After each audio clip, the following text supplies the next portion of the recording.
Good morning to all the students of class 9. Most welcome to all of you in this video lecture. This is Kamlesh Misra, subject teacher of social study from Lakshmi Prasad Memorial Public School, Gola Bazar, Gorakhpur. Dear students, today I am going to give you quick recap of the chapters 1, that is India size and locations of geography, to all of you. So let's start. Dear students, as I have explained to all of you yesterday, that India is one of the ancient civilizations in the world. It has achieved multifaceted socio-economic progress during the last 5 decades. It has moved forward.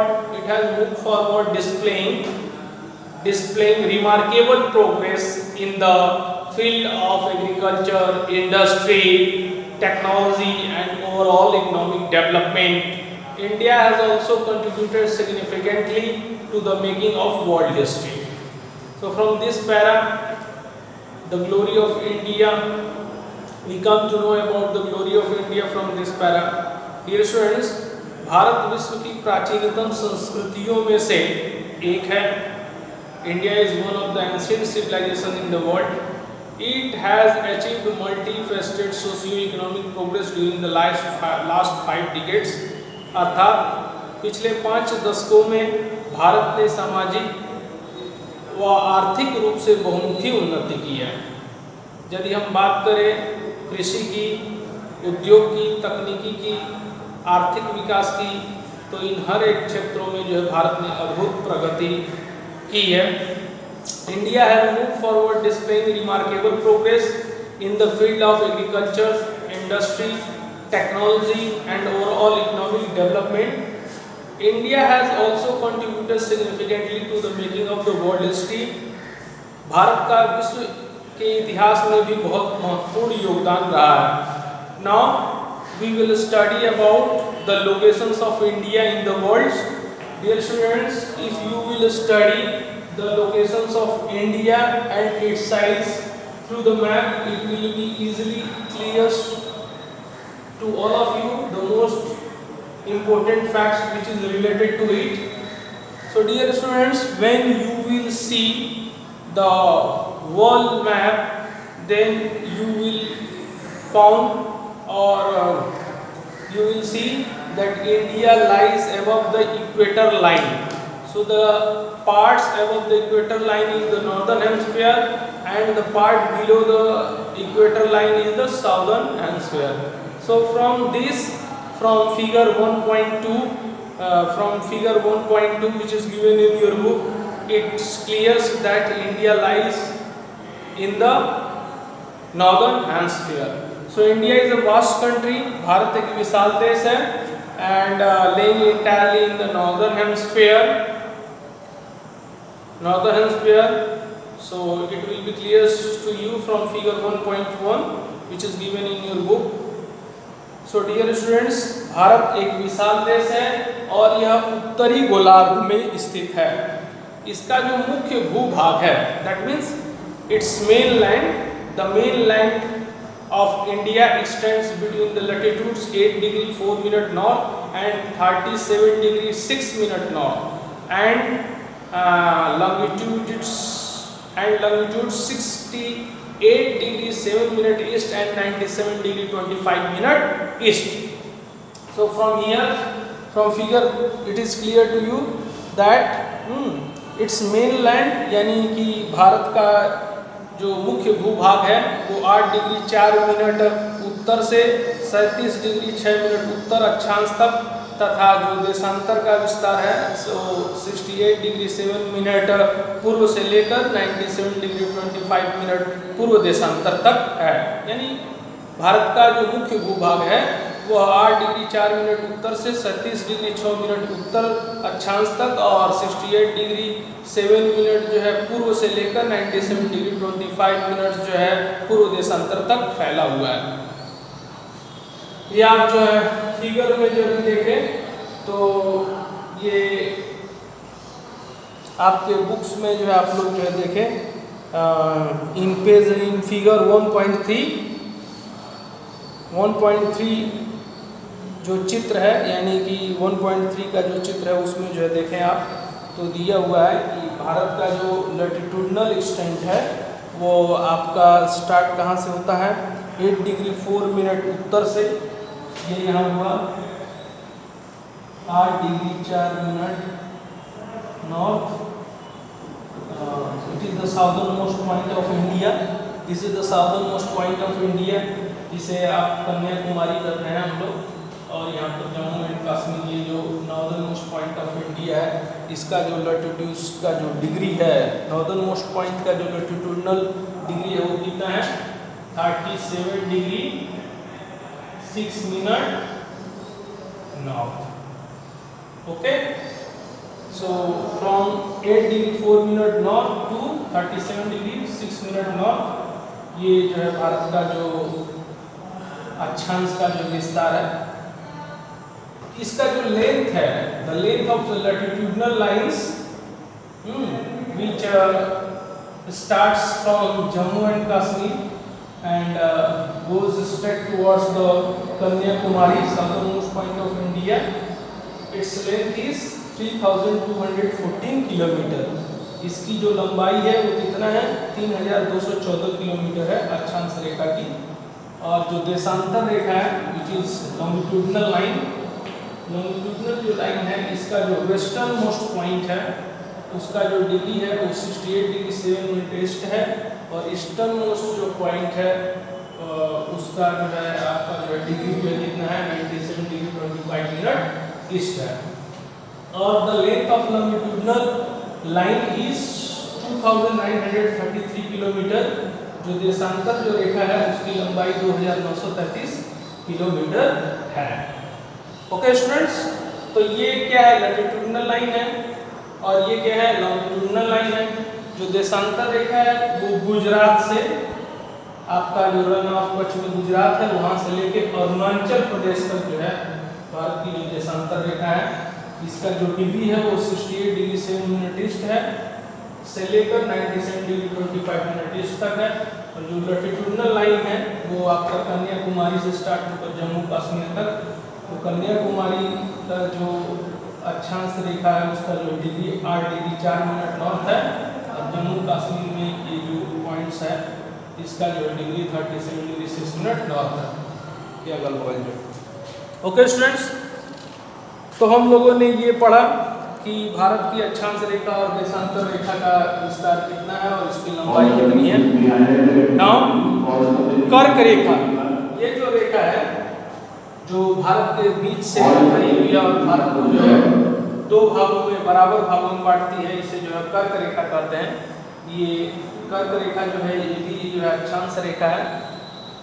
तो इसका जो degree 23 degree 30 minutes north है, which divides India almost into two equal halves. So कर्क रेखा tropic of cancer 23 degree 30 minute north, 23 degree 30 minute north divides the country into two equal parts. To the southeast and southwest of the mainland lie the Andaman and Nicobar Island and Lakshadweep Islands lies in the Bay of Bengal and Arabian Sea respectively. So dear students, यदि हम देखें तो भारत के मुख्य भूभाग का दक्षिण पूर्व, ये आपका जो है वो साउथ हुआ, ये दक्षिण हुआ, और ये आपका जो है क्या हुआ पूर्व हुआ, और दक्षिण पूर्व में ये ईस्टर्न पार्ट है, ये साउथ पार्ट है। तो दक्षिण और जो पूर्व में जो लेंथ क्या है बे ऑफ बंगाल है। बे ऑफ बंगाल जो है भारत के जो है पूर्व में है। Bay of Bengal lies in the east of India and Arabian sea lies in the west of India. So in the south east in bay of Bengal Andaman and Nicobar island lies. Okay, please let me know your Okay dear students, dear students, as I have explained you that to the southeast and southwest of the mainland lie the Andaman and Nicobar Islands and the Lakshadweep Islands in Bay of Bengal and Arabian Sea respectively. So Lakshadweep islands lies in the Arabian Sea, and the Andaman and Nicobar Island lies in the Bay of Bengal, which is in the east of India, and Arabian Sea is in the west of India. Dear students, do you know that the southernmost point of the Indian Union, Indira Point, got submerged under the sea waters in the year 2004 during the tsunami. भारतीय संघ राज्य का सबसे दक्षिण बिंदु जो इंदिरा बिंदु है, कहा जाता है सन 2004 में सुनामी के लहरों के कारण समुद्र में लगभग जो है जलमग्न हो गया, लगभग जलमग्न हो गया। यदि now we will study about the size of India, अब हम लोग जो है भारत के जो है आकार के बारे में पढ़ेंगे। So dear students, the land mass of India has an area of 32.8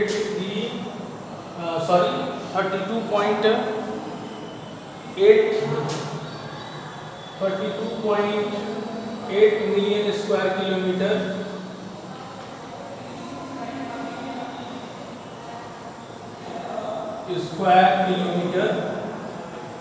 This is the total land mass of the India. तो भारत का जो कुल भूभाग का कुल क्षेत्रफल लगभग 32.8 लाख वर्ग किलोमीटर है। You can say that the land mass of India has an area of 3.28 million square kilometer. Okay? Now second thing is that दूसरी बात जो ये है कि it accounts, that means India total area, India का जो मुख्य भाग का कुल क्षेत्रफल है, it accounts for about 2.4% of the total geographical area of the world, यानी कि भारत का क्षेत्रफल विश्व के कुल भौगोलिक क्षेत्रफल का 2.4% है। From figure 1.2 it is clear that India is the 7th largest country of the world. चित्र जो है 2.4 से चित्र 1.2 से स्पष्ट है कि भारत विश्व का 7वां सबसे जो है बड़ा जो देश है। विश्व का सबसे पहला जो है बड़ा देश रूस है, दूसरा कनाडा, तीसरा संयुक्त राज्य अमेरिका, चौथा चीन, पांचवा ब्राजील और छठा ऑस्ट्रेलिया और 7वें नंबर पे हमारा देश भारतवर्ष आता है। तो भारत जो विश्व का 7वां बड़ा देश है। India is the 7th largest country of the world.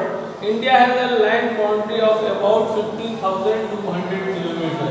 Bharat का जो लैंड बाउंड्री है उसका एक्सटेंशन क्या है? 50,200 किलोमीटर है। यानी भारत के जो स्थल की जो सीमा है, उसकी जो है लंबाई कितनी है? 15,200 किलोमीटर तक है। तो स्थल सीमा रेखा लगभग 15,200 किलोमीटर तक फैली हुई है।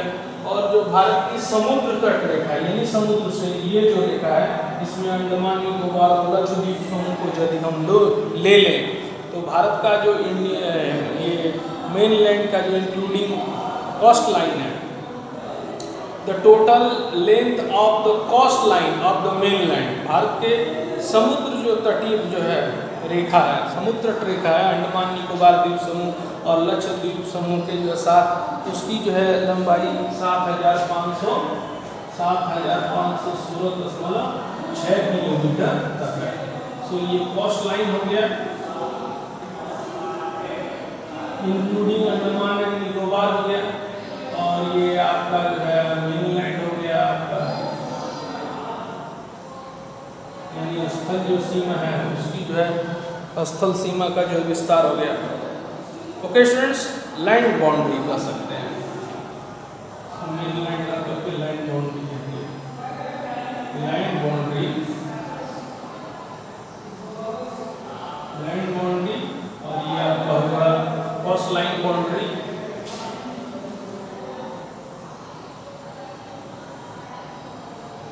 Okay, so dear students, India has a land boundary of about 50,200 km and the total length of the coastline of the mainland including Andaman and Nicobar and Lakshadweep Island is 7,516.6 km. India is bounded by the Yangford Mountains in the northwest, north and northeast. Bharatvarsh जो है उत्तर पश्चिम, उत्तर और उत्तर पूर्व में जो है नवीन वलित पर्वत यानी हिमालय पर्वत से जो घिरा हुआ है। इसके दक्षिण का भूभाग उत्तर में जो चौड़ा है और 22 डिग्री उत्तरी अक्षांश से हिंद महासागर की ओर सकरा होता गया है। So dear students, south of about 22 degree north latitudes it begins to taper and extends towards the Indian Ocean, dividing it into two seas।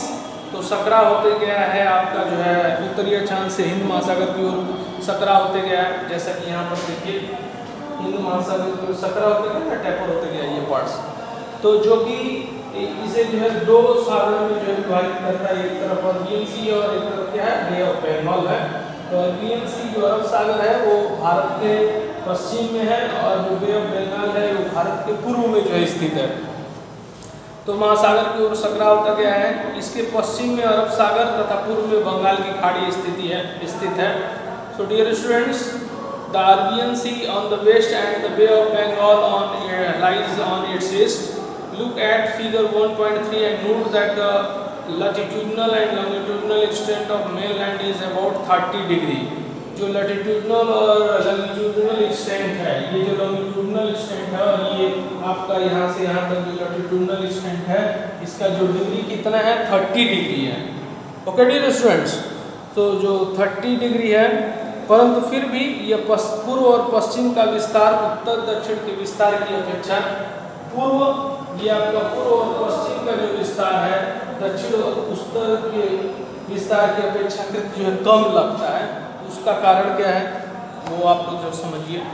So despite the fact the east west extent appears to be smaller than the north south extent. इसका कारण ये है कि अक्षांश रेखाएं के दो अक्षांश रेखाओं के बीच का अंतर जो होता है 111 किलोमीटर जो होता है, और जो देशांतर रेखाएं हैं उनका जब हम आपका दक्षिण से उत्तर की ओर जो बढ़ते हैं तो उनके बीच के अंतर में जो है जो टाइम डिफरेंसेस होता है उसमें जो है बदलाव आता है, काफ़ी अंतर आ जाता है, जिसके कारण जो है दिन और जो है रात जो है बढ़ते घटते रहता है। इसका प्रभाव दिन रात पर पड़ता है। So dear students, from Gujarat to Arunachal Pradesh there is time lag of 2 hours. ये आपका जो है गुजरात है और ये पार्ट्स यहाँ पर जो है अरुणाचल प्रदेश है, और इसके बीच का जो टाइम लैग होता है वो कितना होता है 2 आवर्स का, यानी 2 घंटे का जो है यहाँ के स्थानीय समय में जो अंतर आ जाता है। कहाँ से? गुजरात से और अरुणाचल प्रदेश के बीच में। समझ में आया? तो गुजरात से अरुणाचल प्रदेश के बीच में 2 घंटे का जो है अंतर आ जाता है। आगे हम देखें, hence time along the standard meridian of India is 82 degree 30 minute passing through the Mirzapur in the Uttar Pradesh is taken as the standard times. जबकि जो है 82 डिग्री 30 मिनट पूर्व देशांतर रेखा जो है यानी कि ईस्ट लॉन्गिट्यूडिनल जो लाइन है ये भारत की मानक यमोत्तर जो है रेखा जो है इसे माना गया है, यानी it is selected as the standard meridian of India and which passes through the Mirzapur which is in Uttar Pradesh. तो उत्तर प्रदेश के जो मिर्जापुर जो है वहाँ से जो होकर जो है गुजरता है। ये 82 डिग्री जो 30 मिनट इसलिए जो हमने लिखा है ये क्या है? Standard meridian. This is the standard meridian of India.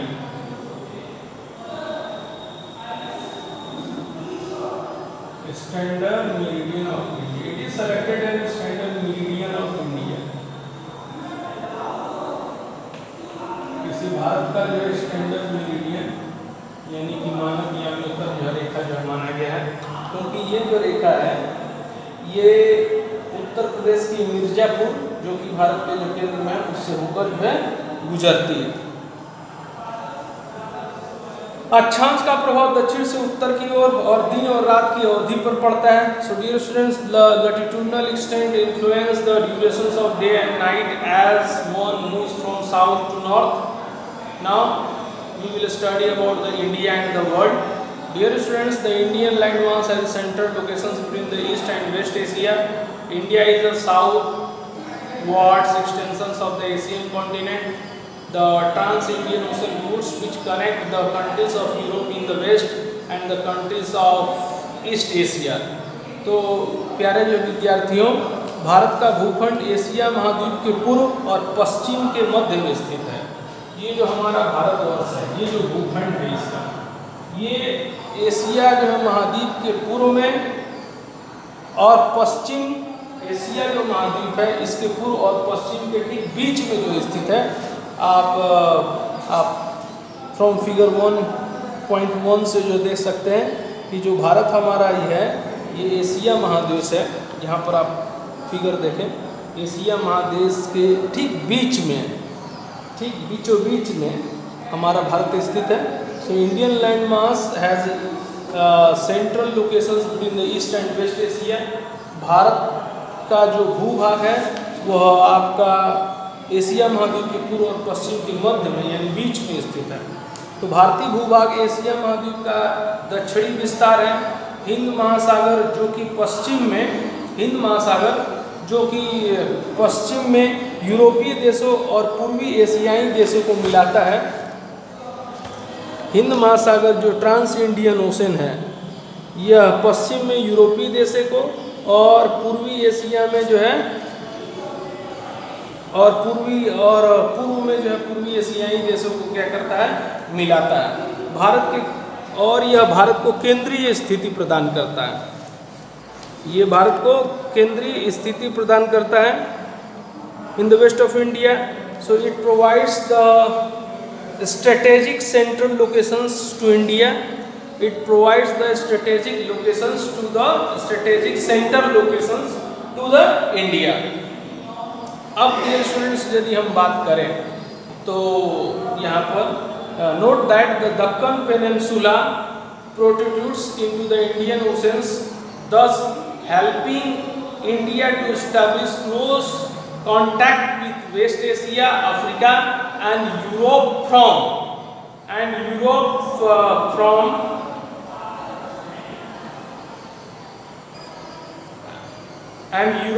from the western coast and the eastern coast, Indian Ocean as India has and indeed it is India's eminent positions. It is India's eminent positions in the Indian Oceans which justifies the naming of an oceans after it. So dear students, जो हमारा जो देश है ये देखिए दक्षिण का पठार जो है यानी कि दक्षिण का जो पठार है साउदर्न जो प्लेट्यू है पठार हिंद महासागर में शीर्षवत फैला हुआ है और पश्चिम एशिया, अफ्रीका और यूरोप के देशों के साथ पूर्वी एशिया के देशों से भी पूर्व तट के माध्यम से निकटतम संबंध जो है बनाए हुए हैं। तो हिंद महासागर में किसी भी देश की तटीय सीमा भारत जैसी नहीं है। हिंद महासागर में कोई भी जो देश है उसकी जो तटीय रेखा है यानी कि जो कोस्ट लाइन है वो भारत जैसी नहीं है, not like the India. So that is why इसी के कारण जो है भारत की इसी महत्वपूर्ण स्थिति के कारण एक महासागर का नाम इसके नाम पर रखा गया। So I hope it now it's clear to all of you. So dear students, once again I am explaining that the Indian landmass has central locations between the East and West Asia. India is the southward extensions of the Asian continents. The Trans-Indian Ocean routes which connect the countries of Europe in the west, जो Trans-Indian Ocean routes है ये भारत को जो है